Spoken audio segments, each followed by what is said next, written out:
Fort Worth mostly sunny 84. This is a public information statement.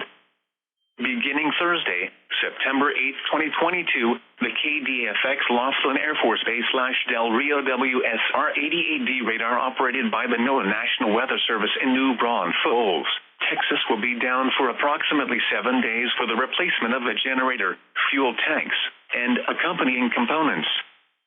This activity is important to support the radar's operation during periods of commercial power outages, specifically when hazardous weather is present.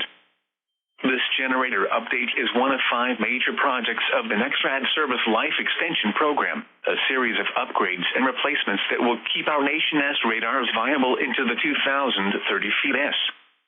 NOAA National Weather Service, the United States Air Force, and the Federal Aviation Administration are investing $150 million in the 7-year program. The Service Life Extension Program will complete in 2023.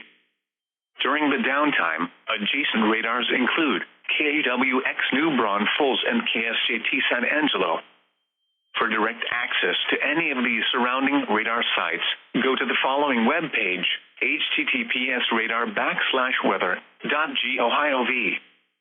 A single radar site can be viewed by going to the Select View menu option, then clicking on Local Radar to select a single radar site.